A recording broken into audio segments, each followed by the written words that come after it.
रत्नागिरी जिल्ह्यातील चिपळूण तालुक्यातील तिवरे गावावर पुन्हा एकदा दरडीचे संकट ओढवले आहे। गावठाण परिसरातील वस्तीच्या वरचा डोंगर खचल्याने सुमारे 150 घरांना दरडीचा गंभीर धोका निर्माण झाला असून ग्रामस्थ भीतीच्या छायेत जीवन जगत आहेत।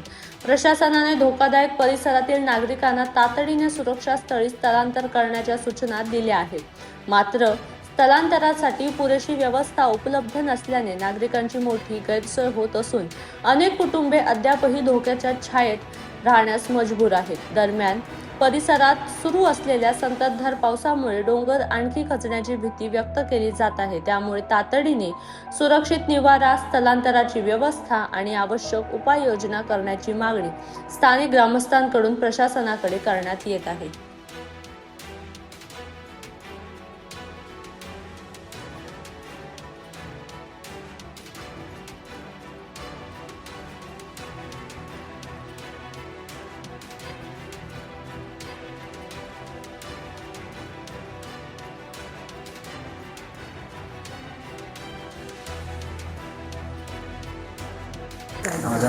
मी सायली संतोष शिंदे। आता मी ग्रॅज्युएशन करते आहे।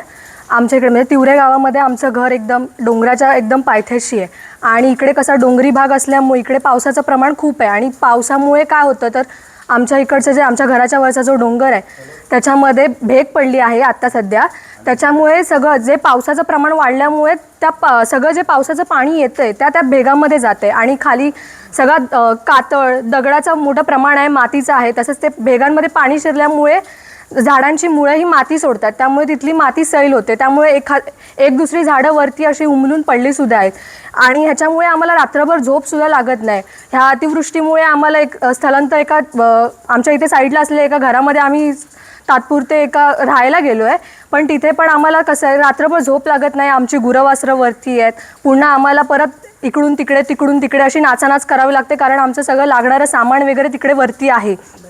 तर आणि आमची एक बहीण पण आहे जी अपंग आहे, ती चालू शकत नाही। तिचा पण एक प्रॉब्लेम आहे की आम्ही जर आता पाऊस पडत नाही आणि आम्ही तिथे राहिलो तर अचानक अतिवृष्टी झाली तर आम्ही तिला पटकन हलवायचं कुठे, हा एक मोठा प्रश्न आहे।